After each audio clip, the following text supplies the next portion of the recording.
kita beribadah secara online.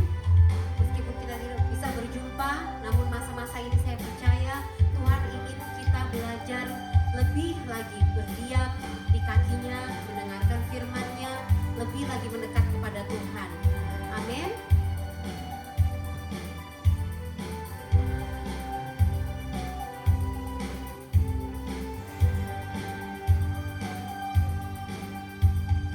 Ajarku berdiam dekat di hatimu, di saat ku berpaling temukan cintamu. Di sana kau menanti untuk bawaku lagi bersekutu dalam damai yang sejati. Oh, ku nambah hadirmu. Oh, inilah rinduku. Hidupku hanyalah untukmu. Segenap hatiku kagumkan kebaikanmu, dan nafasku menceritakan kasihmu. Ajarku berdiam dekat di hatimu.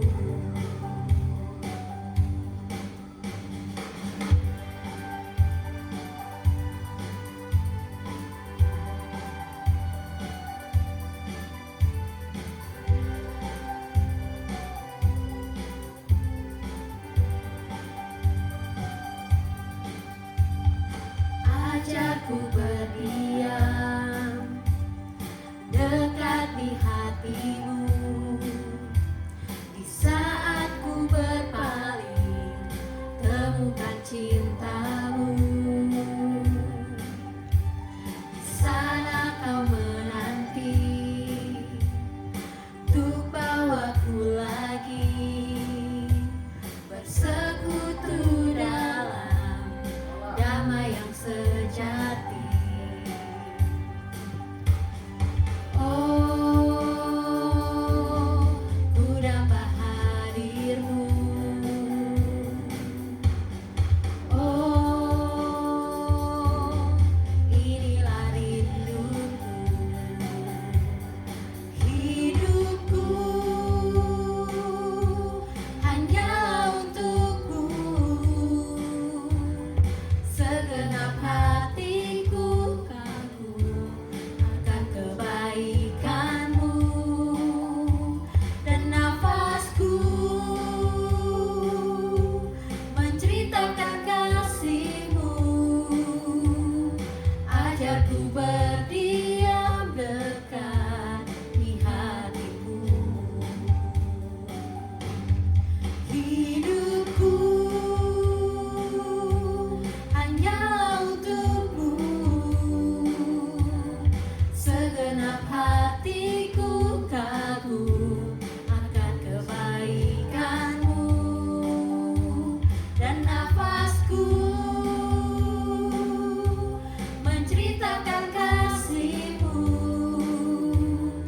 Ajarku berdiam dekat di hatimu.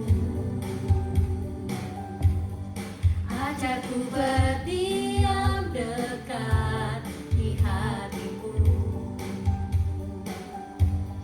Ajarku berdiam dekat di hatimu.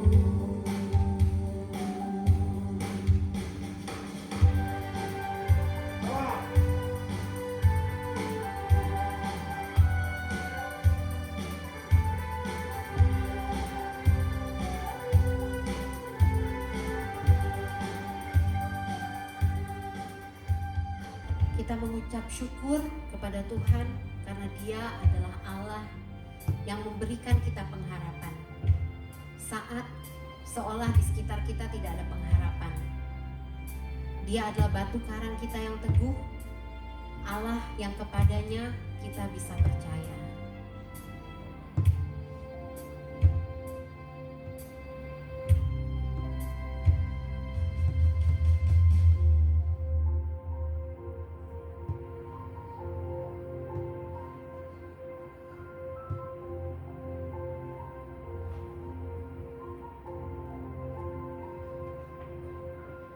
Hanya Kau Tuhan di hidupku,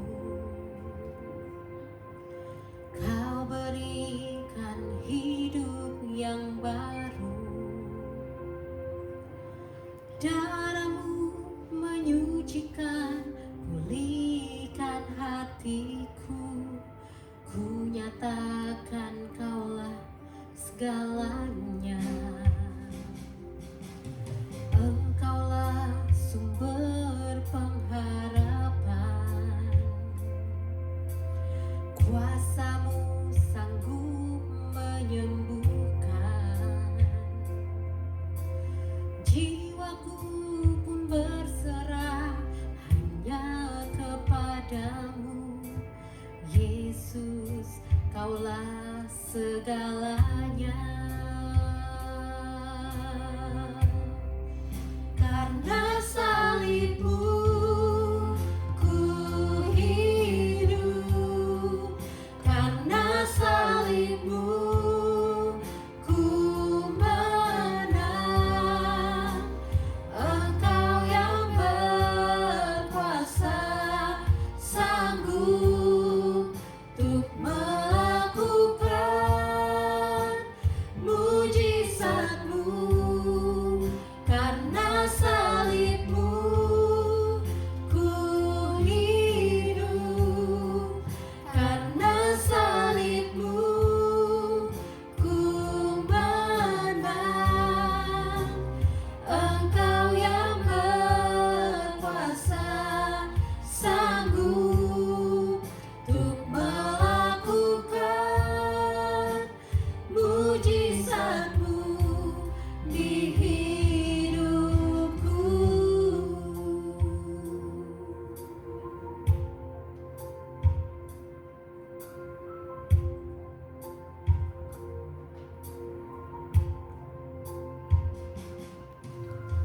Engkaulah sumber pengharapan, kuasa-Mu sanggup menyembuhkan. Jiwaku pun berserah hanya kepadamu, Yesus, Kaulah segalanya.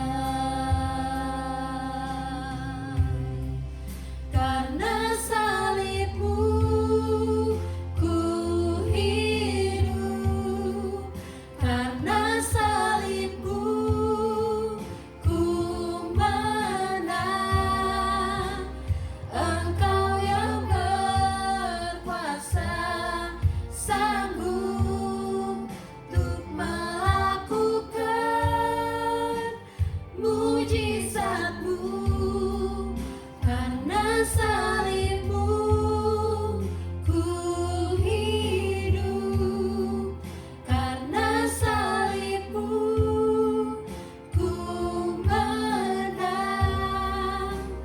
Engkau yang berkuasa sanggup untuk melakukan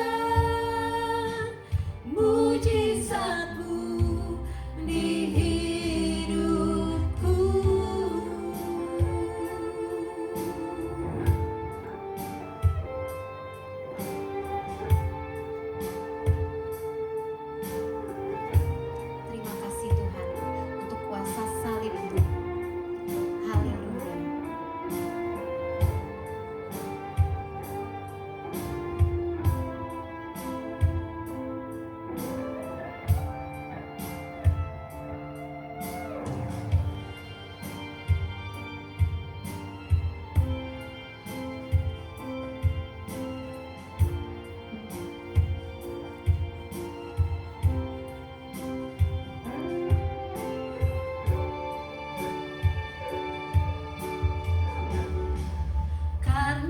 salib-Mu ku hidup, karena salib-Mu ku menang.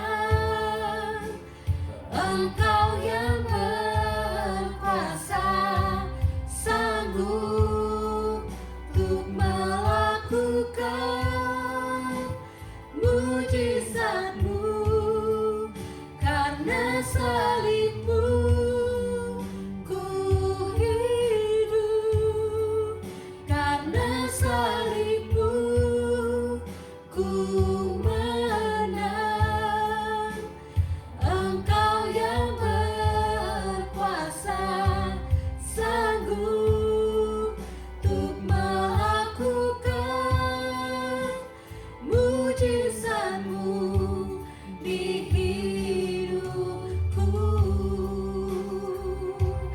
Sanggup untuk melakukan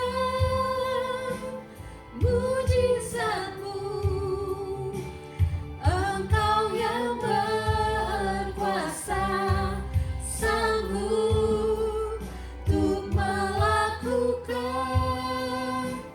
mujizat-Mu di hidupku.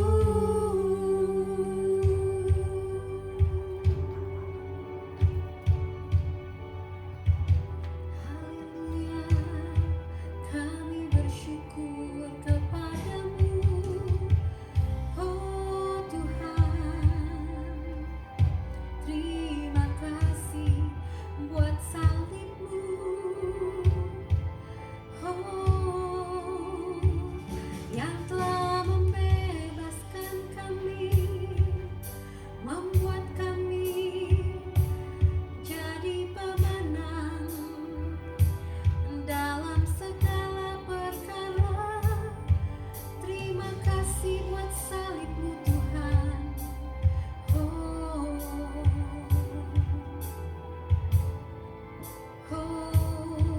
Kami sungguh bersyukur.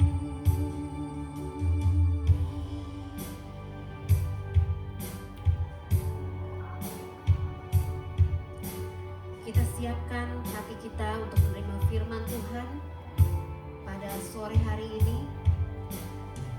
Bapa, Engkau pakai hamba-Mu sore hari ini akan membawakan firman-Mu. Engkau berbicara melalui lidahnya, melalui mulutnya Tuhan. Bapa, Engkau berikan hikmat-Mu pada hamba-Mu untuk menyampaikan firman-Mu pada setiap jemaat-Mu pada sore hari ini. Dan Bapa, ini kami, jemaat-Mu, kami siap untuk menerima, mendengarkan firman-Mu.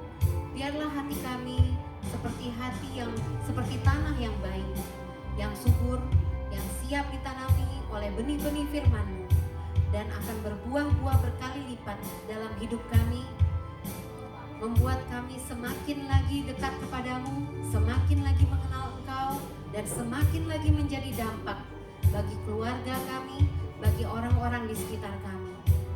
Terima kasih Tuhan. Di dalam nama Yesus, kita semua yang percaya katakan amin.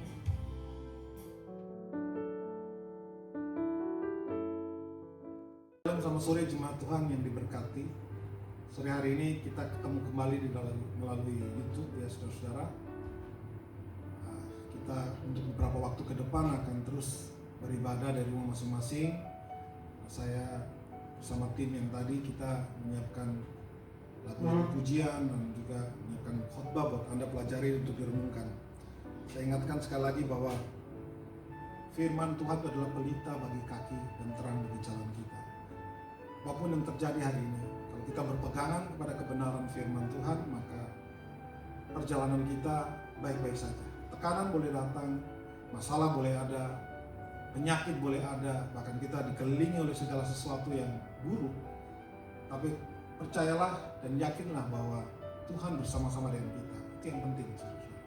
Mari sebelum kita berdoa dan nanti diakhiri dengan doa Bapa kami, sebelum kebenaran firman Tuhan disampaikan, kita berdoa terlebih dahulu. Bapa di surga, kami bersyukur buat sore hari ini untuk penyertaan Tuhan selama 1 minggu. Kami boleh berada dalam keadaan baik, sehat, kuat di dalam pemeliharaan-Mu yang sempurna. Kami bersyukur bahwa Engkau menjaga kami. Kami bersyukur bahwa Engkau tidak pernah meninggalkan kami dan tidak pernah membiarkan kami. Terima kasih buat segala perkara yang Kau izinkan terjadi dan kami hadapi di hari-hari ini. Kami tahu bahwa di dalam segala sesuatu ada rencana Tuhan yang akan digenapi. Di dalam segala sesuatu ada Tuhan di sana yang siap memberi kekuatan kepada kami, memberi damai sejahtera dan sukacita, sehingga apapun yang kami hadapi tidak akan membuat kami jatuh di dalam ketakutan dan kekhawatiran, dan pada akhirnya kami berbuat hal-hal yang tidak sesuai dengan firman Tuhan. Sekali lagi kami bersyukur buat kebenaran firman Tuhan yang selalu menopang langkah kehidupan kaki kami, Bapa. Di dalam setiap perkara kami percaya Engkau bersama-sama dengan kami. Terima kasih Bapa, kami akan sama-sama belajar kebenaran firman Tuhan, dan terlebih dulu kami akan berdoa bersama-sama. Bapa kami yang ada dalam surga, dikuduskanlah nama-Mu, datanglah kerajaan-Mu, jadilah kehendak-Mu di bumi seperti di surga. Berikanlah kami pada hari ini makanan kami yang secukupnya, dan ampunilah kami akan segala kesalahan kami, seperti kami juga mengampuni orang yang bersalah kepada kami. Dan janganlah membawa kami ke dalam pencobaan, tetapi lepaskanlah kami daripada yang jahat. Karena Engkaulah yang punya kerajaan dan kuasa dan kemuliaan sampai selama-lamanya. Amin. Bapak Ibu, kita akan segera mempelajari beberapa hal yang saya ambil dari Alkitab, bisa menjadi panutan kehidupan kita, menjadi arahan dalam kehidupan kita, apa yang akan kita lakukan dan apa yang harus kita kerjakan di dalam hari-hari ini. Kita akan lihat satu ayat yang diambil, akan beberapa ayat akan saya buka lebih tepatnya, tapi mari kita buka dulu dari Yesaya 30. Kita akan membaca ayat 1 sampai dengan ayat yang kelima. Yesaya 30 ayat 1 sampai dengan ayat yang kelima, dan kemudian kita akan langsung melompat dan membaca di ayat yang ke-15. Baik. Siapkan Alkitab saudara, catatan saudara mungkin kalau diperlukan. Catat hal-hal yang penting, saudara. Oke, kita akan baca. Yesaya 30 ayat 1 sampai dengan ayat yang kelima. Ayat 1. Celakalah anak-anak pemberontak, demikianlah firman Tuhan, yang melaksanakan suatu rancangan yang bukan daripadaku, yang memasuki suatu persekutuan yang bukan oleh dorongan rohku, sehingga dosa mereka bertambah-tambah. Ayat kedua, yang berangkat ke Mesir dengan tidak meminta keputusanku, untuk berlindung pada Firaun dan untuk berteduh di bawah naungan Mesir. Ayat 3, tetapi perlindungan Firaun akan memalukan kamu, dan perteduhan di bawah naungan Mesir akan menodai kamu. Ayat 4, sebab sekalipun pembesar-pembesar Yerusalem sudah ada di Zoan, dan utusan-utusannya sudah sampai ke Hanes. Ayat 5, sekaliannya akan mendapat malu, karena bangsa itu tidak dapat memberi faedah kepada mereka, dan tidak dapat memberi pertolongan atau faedah, melainkan hanya memalukan, bahkan mengaibkan mereka. Kita langsung lompat di ayat yang ke-15. Sebab beginilah firman Tuhan Allah yang Maha Kudus, Allah Israel, dengan bertobat dan tinggal diam, kamu akan diselamatkan. Dalam tinggal tenang dan percaya terletak kekuatanmu, tetapi kamu enggan. Saudara, kalau kita melihat pembacaan ini, pembacaan dari kitab ini Yesaya yang menulis cerita ini, yang menulis kejadian ini tentang orang-orang Israel. Nah, kalau kita melihat latar belakangnya secara singkat itu begini, saudara-saudara. Di situ dikatakan Yehuda yang pada saat itu adalah kerajaan selatan, yang pada satu raja yang memerintah adalah Raja Hizkia, ya. Dan pada saat zaman Raja Hizkia ini ada beberapa nabi yang saat itu dipakai Tuhan untuk memberi arahan kepada orang-orang Israel, orang-orang Yehuda tepatnya. Antara lain ya ada Nabi Yesaya, ada Mika, dan ada satu lagi saya lupa namanya.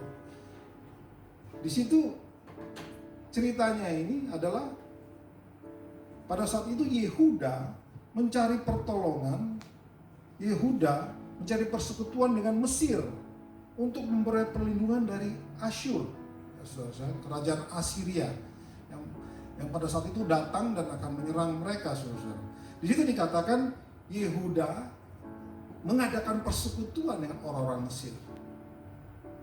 Dia kirim utusan ke Mesir untuk meminta pertolongan supaya Mesir bisa membantu mereka mengusir kerajaan Assyria ini. Kita tahu bahwa Mesir adalah salah satu bangsa yang terkuat ya pada saat itu. Tetapi kalau saya membaca di Wikipedia, ternyata bangsa saat itu yang paling kuat adalah orang-orang Assyria ini. Yang bersaing dengan mereka itu antara lain Mesir, yang bersaing dengan mereka itu antara orang-orang Babel juga bersaing. Tetapi yang paling kuat saat itu adalah orang-orang atau kerajaan Assyria ini. Mereka datang dan mereka menguasai Yerusalem. Yang pada saat itu rajanya adalah di Yehuda ini adalah Hizkia.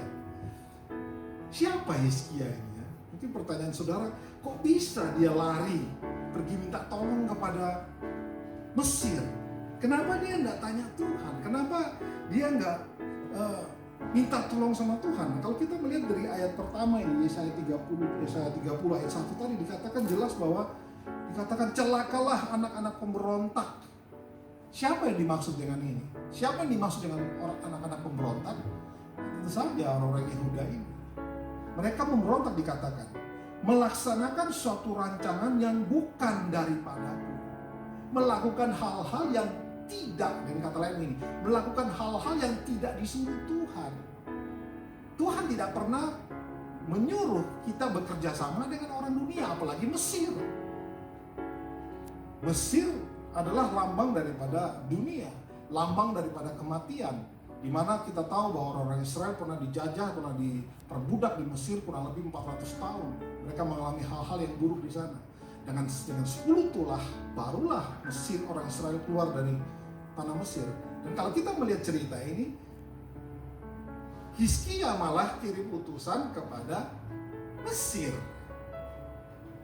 Kirim utusan kepada Mesir, tidak cari Tuhan.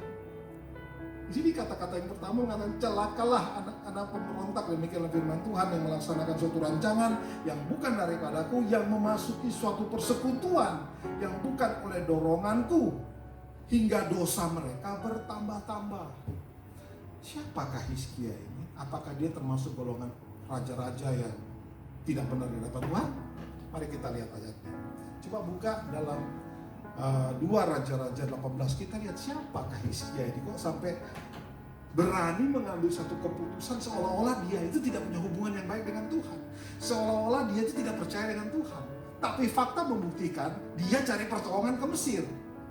Itu kata Alkitab ya. Mari kita lihat sebentar siapa Hizkia ini ya. Coba saudara lihat Hizkia, kita baca di dalam tadi ya, di dalam 2 Raja-Raja, kita baca ayat 1. Situ perikopnya adalah Hizkia Raja Yehuda. Maka dalam tahun ketiga zaman Hosea bin Ela, Raja Israel, Hizkia anak Ahaz Raja Yehuda menjadi raja. Ia berumur 25 tahun pada waktu ia menjadi raja, dan 29 tahun lamanya ia memerintah di Yerusalem. Nama ibunya ialah Abi anak Zakaria. Perhatikan ayat 3. Ia melakukan apa yang benar di mata Tuhan, tepat seperti yang dilakukan Daud, bapa leluhurnya. Dialah yang menjauhkan bukit-bukit pengorbanan dan yang meremukkan tugu-tugu berhala dan yang menebang tiang-tiang berhala dan yang menghancurkan ular tembaga yang dibuat Musa. Sebab sampai pada masa itu orang Israel memang masih membakar korban bagi ular itu yang namanya disebut Nehustan. Ayat 5. Ia percaya kepada Tuhan. Siapa ia? Hizkia. Ia percaya kepada Tuhan Allah Israel, dan diantara semua raja-raja Yehuda, baik yang sudah dia maupun yang sebelumnya, tidak ada lagi yang seperti dia. Ia berpaut kepada Tuhan, tidak menyimpang daripada mengikuti dia. Ia berpegang pada perintah-perintah Tuhan yang telah diperintahkannya kepada Musa. Ada yang bilang Hizkia nggak punya hubungan baik dengan Tuhan. Sebaliknya, kalau kita mencatat he is the best. Sebelum dia dan sesudah dia nggak ada lagi yang seperti ini. Orang yang sungguh-sungguh mempercayai Tuhan. Orang yang menghancurkan semua kubu-kubu, menghancurkan semua tempat-tempat penyembahan berhala pada saat itu. Dia orang hidup seperti bapa leluhurnya Daud. Tapi kenapa pada saat bangsa Assyria datang, dia larinya bukan ke Tuhan, lari ke Mesir? Saudara, bukankah ini mirip cerita dengan yang minggu lalu saya sampaikan. Bagaimana ke-12 murid Yesus pada saat sedang di tengah danau Galilea, pada saat ada angin sakal, gelombang dan ombak yang tinggi besar mau menghancurkan mereka, Yesus berjalan di atas air menemui mereka jam 3 pagi kurang lebih. Reaksi mereka ke-12 murid adalah mengatakan itu hantu. Bukankah mirip ya? Apanya yang mirip? Ke-12 murid adalah orang-orang yang terdekat dengan Yesus selama 3,5 tahun.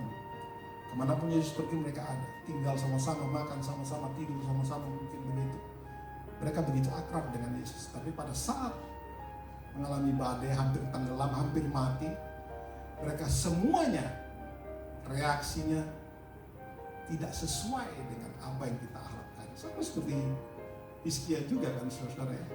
Apa yang kurang dari dia? Alkitab begitu memuji dia kalau Anda membaca.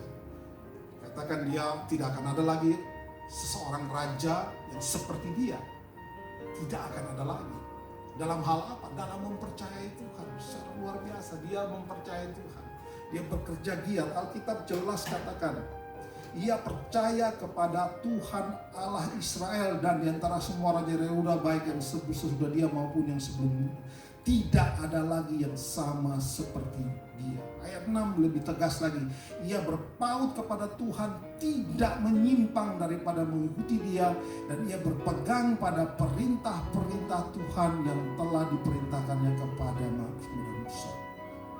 Ayat 7, maka Tuhan menyertai dia. Kemanapun juga ia pergi berperang, ia beruntung. Ia memberontak kepada Raja Asyur dan tidak lagi takluk padanya.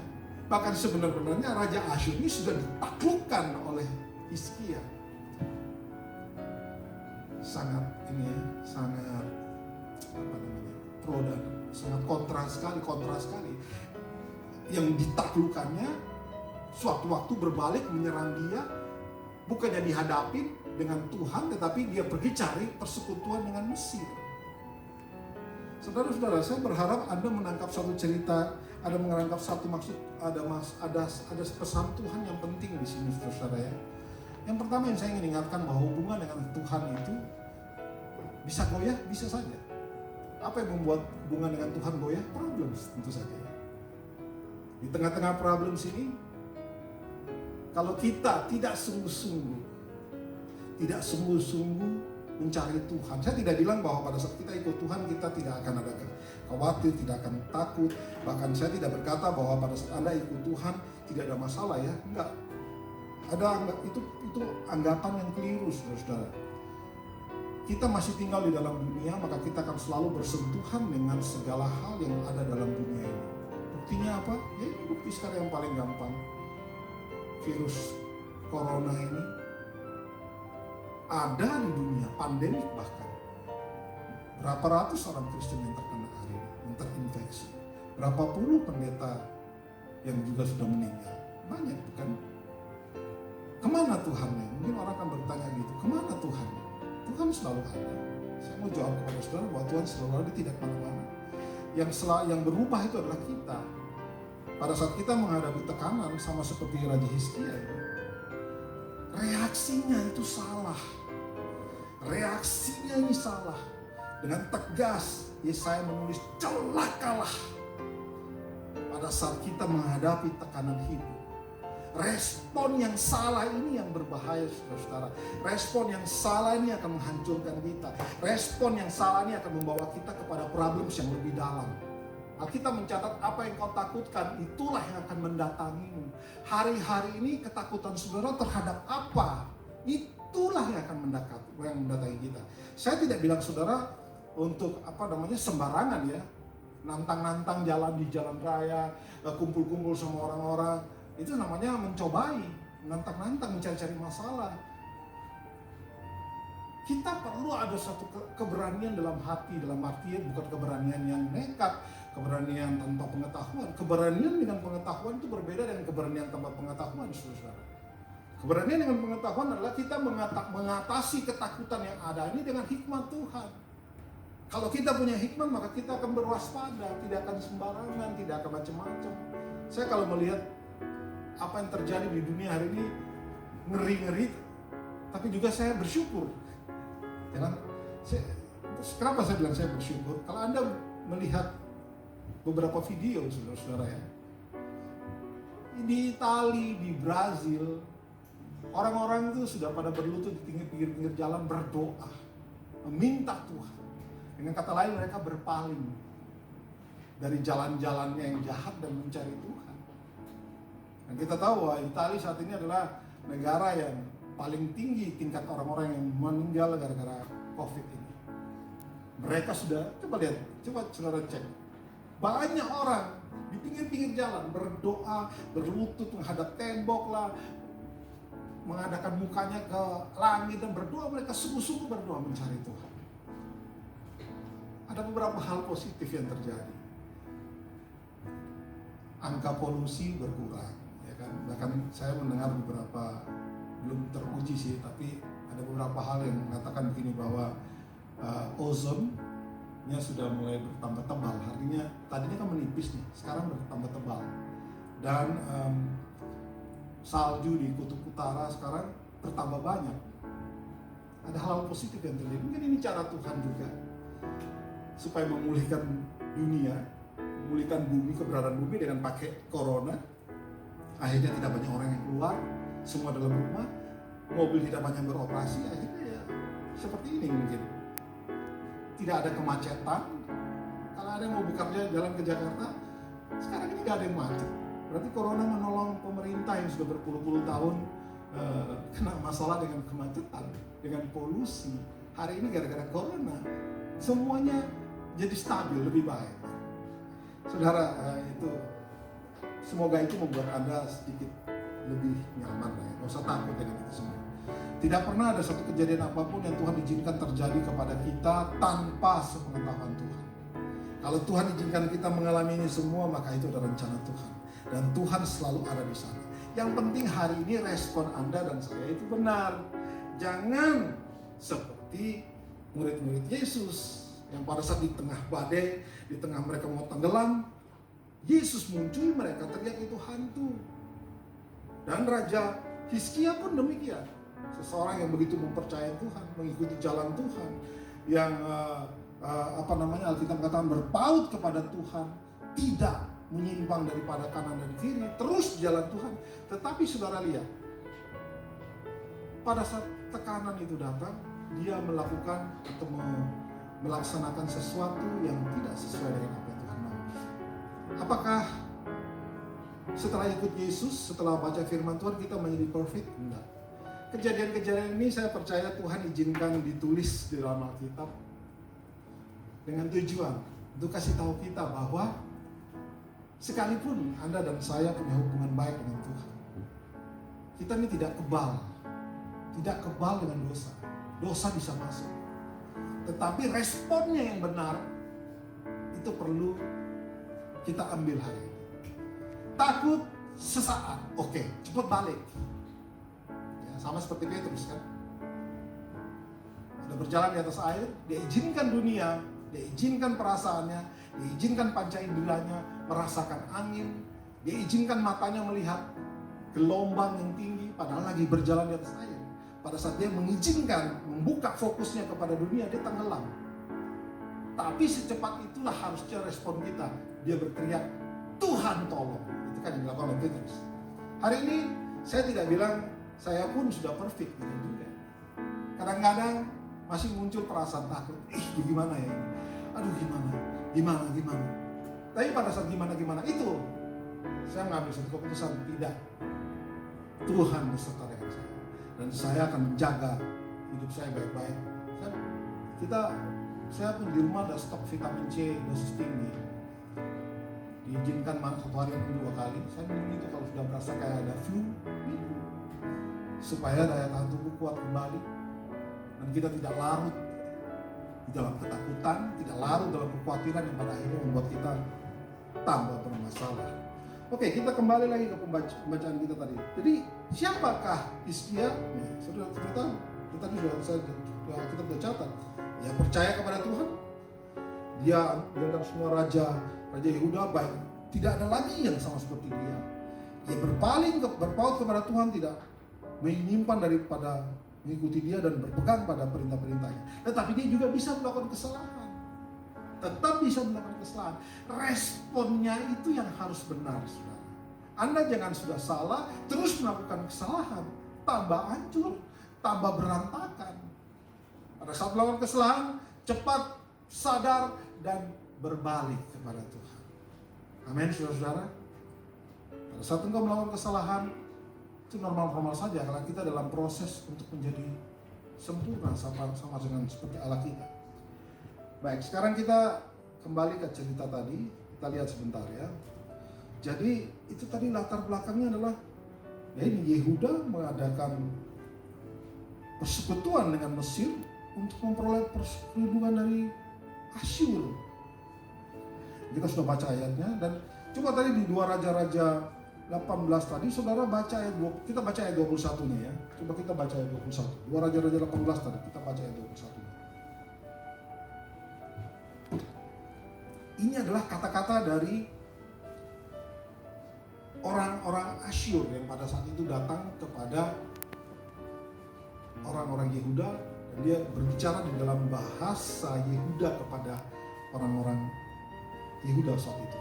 Itu dikatakan begini, sesungguhnya engkau berharap kepada tongkat bambu yang patah terkulai itu, yaitu Mesir yang akan menusuk dan menembus tangan orang yang bertopang kepadanya. Begitulah keadaan Firaun, raja Mesir bagi semua orang yang berharap kepadanya. Saudara, tadi kan di awal saya katakan bahwa Mesir itu perlambangan daripada dunia, Mesir itu perlambangan dari kematian. Bagaimana mungkin hari ini di tengah-tengah situasimu yang sulit, engkau cari pertolongan kepada sesuatu yang tidak akan menolong kita. Anda cari dunia hari ini nggak bisa, saudara. Engkau tidak bisa lari kemana-mana. Beberapa teman saya WA, mereka ada di Makassar, mereka ada di Medan, mereka ada di Papua, mereka bertanya, bro, di sana aman nggak? Saya harus jawab jujur, tidak ada tempat aman hari ini di dunia. Tidak ada tempat yang aman. Semua tempat itu mengalami ya seperti ini. Virus ini berkembang dengan cepat. Hari ini sudah berapa yang terinfeksi? 2000 ada? Enak? 2000-an ya? Cepat sekali, padahal 2-3 hari lalu masih 1000 sekian. Hari ini 2000. Itu menunjukkan bahwa cepat sekali nih virus ini berkembang. Gak ada tempat yang aman, saudara-saudara. Tidak ada satu tempat pun dalam dunia ini yang aman. Yang aman adalah kalau kita ada dalam hadirat Tuhan. Yang aman adalah kalau kita melakukan kebenaran firman Tuhan. Yang aman adalah kalau kita berjalan dituntun oleh kebenaran firman Tuhan. Kenapa? Karena pada saat Anda melakukan kebenaran firman Tuhan, ada damai sejahtera, ada sukacita yang melampaui segala akal dan pikiran itu ada dalam hati kita. Orang kalau damai, orang kalau hidupnya sejahtera, hidupnya dengan sukacita, bukan berarti dia nggak akan mengalami masalah dunia. Dia akan mengalami semua permasalahan yang ada dalam dunia. Tetapi bawaannya adalah damai sejahtera, sukacita. Responnya akan selalu benar. Responnya ini akan, kita nih hari ini dituntut untuk berespon benar, saudara. Nah, respon yang benar ini sangat tergantung kepada tingkat hubungan kita dengan Tuhan, pengetahuan kita akan kebenaran firman Tuhan. Itu yang hari ini menentukan sampai di mana Anda punya respon yang benar itu muncul. Nah, tidak ada cara lain, saudara-saudara. Murid-murid Yesus saja bisa tidak mengenali dia pada saat problems.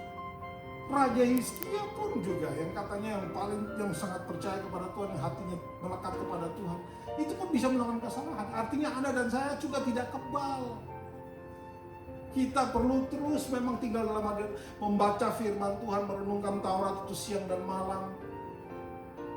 Kita melakukan apa yang harus Tuhan suruh kita lakukan. Kita lakukan dengan rutin. Kita lakukan terus-menerus, terus mempercayai Tuhan dalam segala hal. Itu saja tidak menjamin. Tetapi setidaknya kita tahu pada saat kalau kita jago berespon salah, kita bisa kembali dan Tuhan akan tolong kita. Intinya begini, saudara, jangan pernah cari Mesir. Jangan pernah cari pertolongan manusia. Jangan pernah mengandalkan duitmu. Jangan pernah mengandalkan depositomu yang mungkin masih banyak. Hari ini semua dalam keadaan merosot ke bawah. Tidak ada tempat yang aman. Tidak ada satupun di dalam dunia ini yang bisa menyelamatkan kita selain Tuhan. Tetapi harus kembali kepada kita masing-masing. Anda tidak pernah baca Alkitab, bagaimana mungkin engkau punya iman? Yohanes 10:17 berkata, iman timbul dari pendengaran dan pendengaran akan firman Kristus. Kalau isi hati kita, isi telinga kita, pikiran kita diisi dengan hal-hal yang bukan dari kebenaran firman Tuhan, mustahil Anda dan saya tinggal di dalam kedamaian. Tidak akan mungkin. Kita akan selalu tinggal di dalam kekhawatiran, kecemasan, ketakutan. Itu terus yang akan datang kepada kita. Dan diperparah kalau tidak ada kebenaran firman Tuhan yang tersimpan dalam hati kita. Saya tidak bilang dengan kita dengar firman Tuhan kita akan aman-aman ya saudara, enggak ya. Kita akan tetap mengalami hal-hal duniawi ini. Tapi yang terjadi adalah jiwamu semakin kuat, rohmu semakin kuat. Engkau tidak akan terpengaruh dengan apapun yang terjadi. Kalau mau dibilang ketakutan, Anda mesti khawatir dengan keberadaan saya. Saya satu minggu 2 kali harus datang ke Siloam untuk cuci darah. 1 kali datang 5 jam.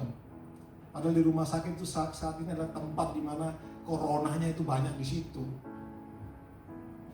Tapi kalau hari ini masih ada, saya percaya itu karena perlindungan Tuhan.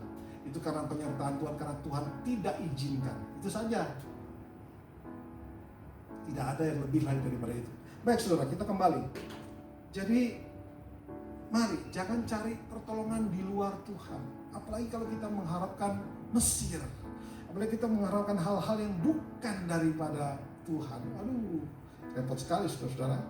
Di sini dikatakan engkau berharap tongkat bambu yang patah terkulai, yaitu Mesir. Tongkat bambu yang terpatah itu katanya itu Mesir, yang akan menusuk dan menembus tangan orang yang bertopang kepadanya. Ya, jangan coba-coba saudara mencari topangan kepada bambu yang sudah terkulai. Ya jelas tanganmu akan ketembus oleh tajamnya bambu yang terkulai tadi.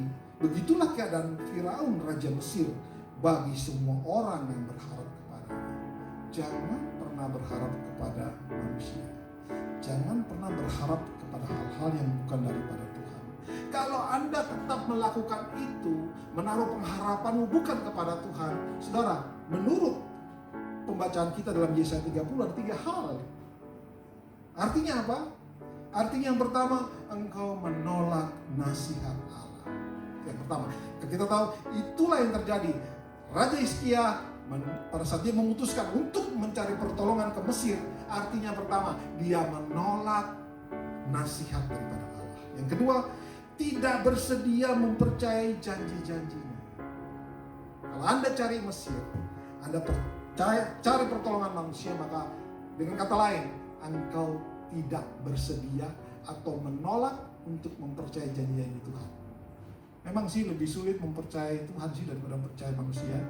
Karena janji Tuhan itu enggak cespleng ya, saudara-saudara. Tahu cespleng?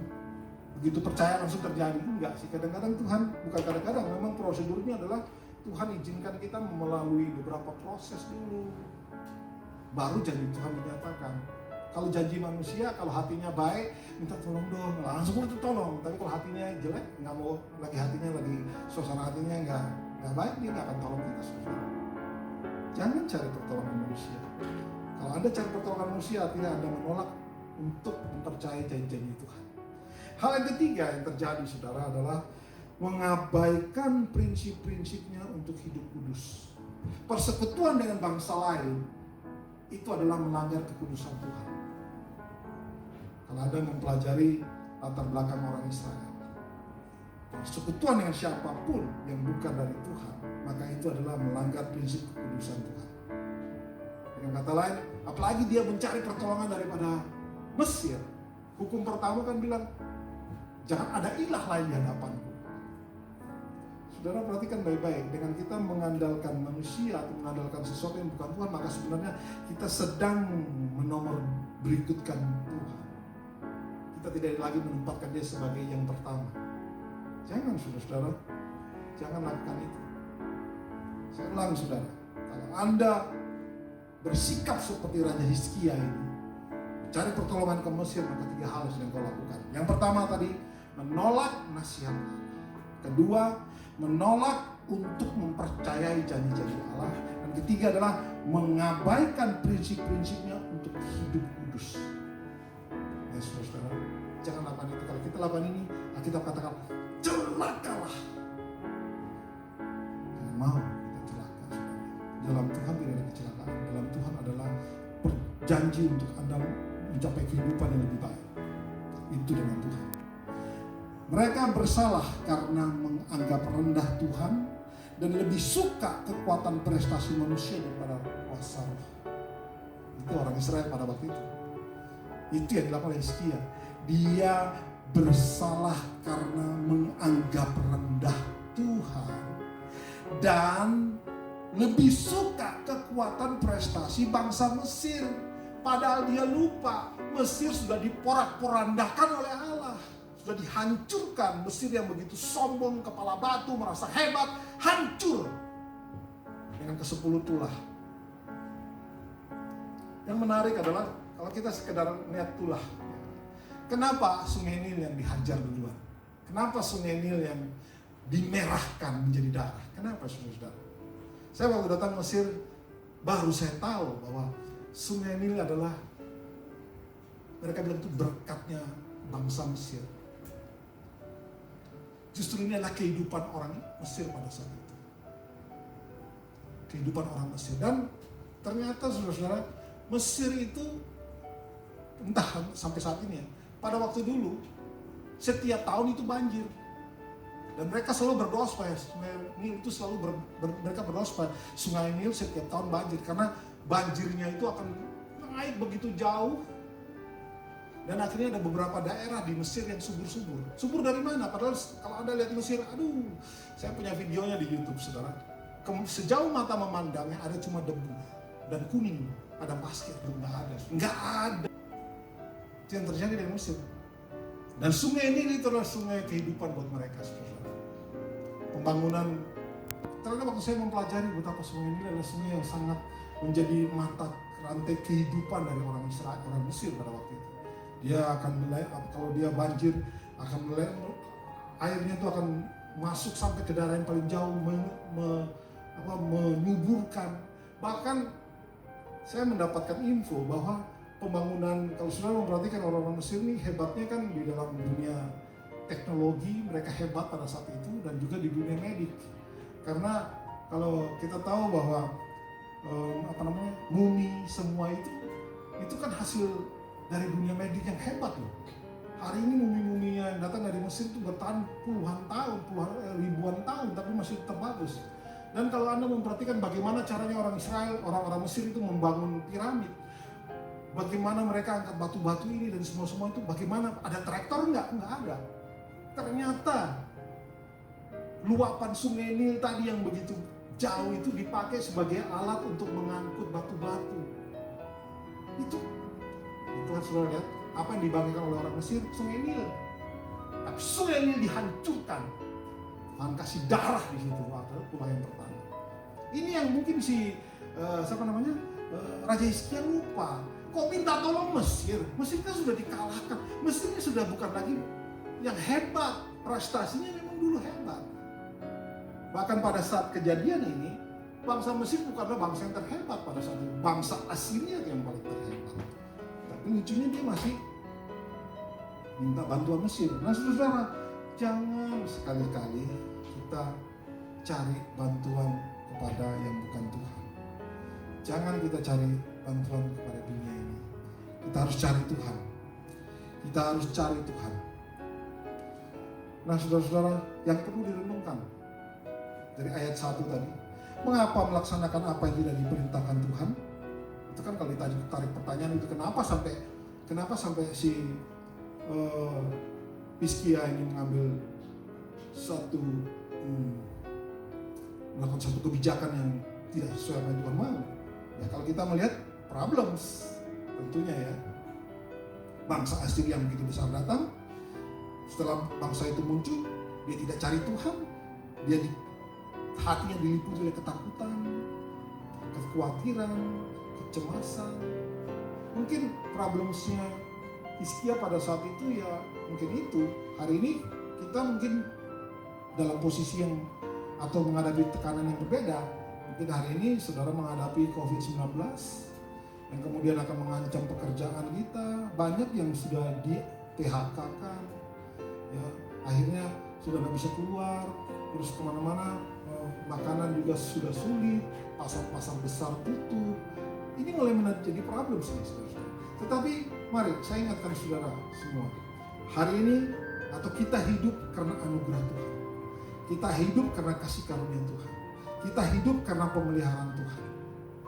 Terserah dunia mau jadi apa, kalau Anda berserah penuh kepada Tuhan, maka Dia memelihara hidupmu. Dia tidak akan melepaskan kita, Dia tidak akan izinkan kita jatuh ke dalam apapun, terjebak dalam dunia kita. Dia akan lepaskan kita dari sana. Jadi solusinya apa? Solusinya mari kita lihat ayat 15. Saudara. Ayat 15 dari Yesaya 30 adalah dengan bunyi demikian.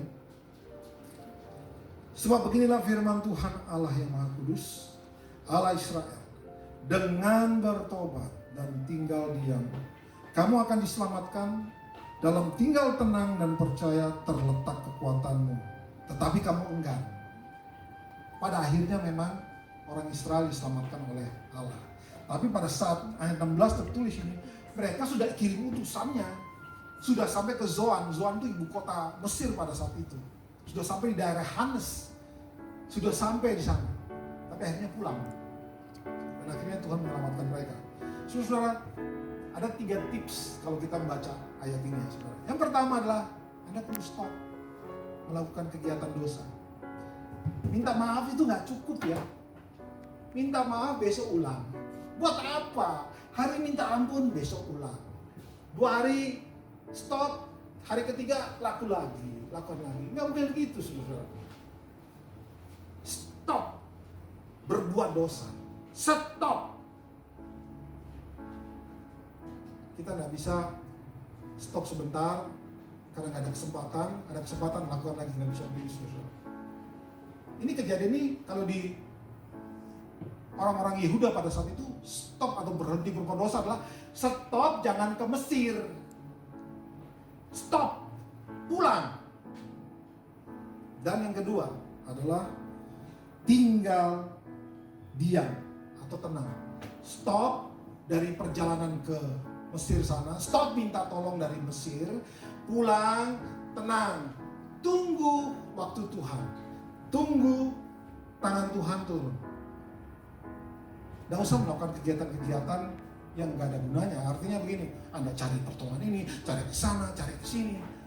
Saya sudah kasih tahu berkali-kali, mendengar berita tentang corona dalam kapasitas cuma menambah pengetahuan boleh. Tapi kalau Anda hanya diisi pikirannya dengan pengetahuan terus tentang corona, lama-lama lu takut. Lama-lama kita pasti gelisah-gelisah sendiri. Lama-lama kita khawatir sendiri. Kan minggu lalu saya udah kasih tahu, khawatir adalah ketakutan terhadap sesuatu yang belum tentu terjadi. Kalau Anda takut terhadap sesuatu yang belum tentu terjadi, ya artinya engkau tidak percaya Tuhan. Hari ini stop. Boleh dengar berita corona sekali 2 kali, oke, fine.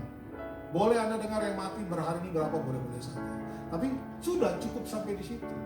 Jangan ke bawah dalam tidur. Gak bisa tidur nanti. Istirahatnya jadi kurang dari 5 jam. Padahal hari-hari ini kita diserukan untuk istirahat 6-8 jam. Makan vitamin yang banyak. Makan vitamin secukupnya. Makan yang cukup. Istirahat yang cukup. Itu adalah salah satu benteng utama untuk mengalahkan COVID-19 ini, saudara. Hal ketiga, percaya. Jadi pertama, stop cari pertolongan kepada manusia, stop mengandalkan siapapun, yang artinya stop berdosa. Kalau kita mengandalkan orang lain, kita mengandalkan sesuatu yang bukan dari Tuhan, Anda berdosa, saudara. Ini harus di stop. Stop berdosa. Stop melakukan hal-hal yang bodoh yang membuat kita akhirnya berlawanan dengan Tuhan. Stop lakukan itu. Kedua, tinggal diam. Tinggal diam ini bukan diam-diaman, enggak. Anda tenang, biarlah pikiranmu hari ini dikontrol oleh kebenaran firman Tuhan. Yang kesukaannya Taurat Tuhan dan yang merenungkannya, itu maksudnya. Renungkan firman Tuhan itu jauh lebih baik. Mumpung kan hari ini nggak ada pekerjaan-pekerjaan yang membebani Anda tidak harus keluar kemana-mana. Paling di rumah kerjaan ini, kerjaan itu. Nggak bikin apa-apa kan? Nah, izinkan di situ kuasa Tuhan melalui kebenaran firman itu menguasai hati dan pikiran kita. Kemudian yang ketiga, saya percaya ini akan terjadi. Percaya kepada Tuhan, karena kita stop melakukan hal-hal yang Tuhan tidak mau. Kemudian kita tinggal tenang dan membaca Alkitab. Roma 10:17 mengatakan iman timbul dari pendengaran akan firman Tuhan. Percaya sudah cukup? Tidak, ditambah dengan melakukan apa yang kita percaya. Iman tanpa perbuatan itu mati, saudara. Harus di dalam satu tindakan yang nyata. Hari ini menurut perkiraan bahwa corona ini masih sampai sekitar bulan Juni. Sekarang bulan April, Mei, Juni. 3 bulan tenang di hadapan Tuhan. Seperti lagu tadi, ajarku berdiam. Kadang-kadang kita nggak bisa diam, betul nggak? Lompat sana, lompat sini. Ini cara Tuhan untuk mengajarkan semua anak-anaknya hari ini. Duduk diem, jangan banyak omong. Duduk diam, baca Alkitab, renungkan firman. Sama seperti Raja Daud, dia berkata begini dalam Mazmur 19, adalah baik aku ada dalam tekanan supaya aku belajar ketetapan Tuhan. Mungkin waktunya 3 bulan ke depan ini kita sungguh-sungguh konsentrasi dengan firman Tuhan. Kita cari tahu lagi apa yang Tuhan mau dalam hidup saya. Kita merevisi lagi visi-visi kita, rencana-rencana kita ke depan. Banyak teman-teman mulai ngomong di grup para gembala. Ini paradigma baru akan mungkin terjadi setelah ini, bahwa mungkin jemaat akan tidak merasa lagi bahwa gereja itu perlu. Mereka bisa aja ibadah dari rumah. Mungkin gereja akan kosong setelah ini. Ya terserahlah apapun yang terjadi. Yang pasti hari ini dan kedepannya kita harus tahu bahwa pertolonganku datang hanya dari Tuhan, bukan dari manusia. Respon kita harus benar. Amin, saudara. Saya percaya setelah mendengarkan kebenaran firman ini dan Anda renungkan, nanti Roh Kudus akan berbicara lebih dalam hatimu. Kita akan melakukan apa yang Tuhan mau. Mari kita berdoa. Bapa, kami bersyukur buat malam hari ini. Terima kasih buat kesempatan kami yang Kau izinkan untuk hidup di hari ini. Kami tahu hidup kami untuk mempermuliakan nama Tuhan melalui perbuatan-perbuatan baik kami. Biarlah kami terus melaksanakan. Kami terus secara berkelanjutan melakukan apa yang Kau mau dalam hidup kami. Dan biarlah kami terus punya waktu yang lebih banyak untuk merenungkan firman Tuhan. Karena firman pelita bagi kaki kami dan terang bagi jalan kami. Terima kasih Bapak untuk malam hari ini. Terima kasih buat semua tim yang sudah terlibat dalam menyiapkan video ini. Kami percaya video ini akan memberkati. Semua yang dikerjakan akan memberkati supaya nama Tuhan dimuliakan. Terima kasih Bapak. Di dalam nama Tuhan Yesus yang percaya bersama-sama katakan amin.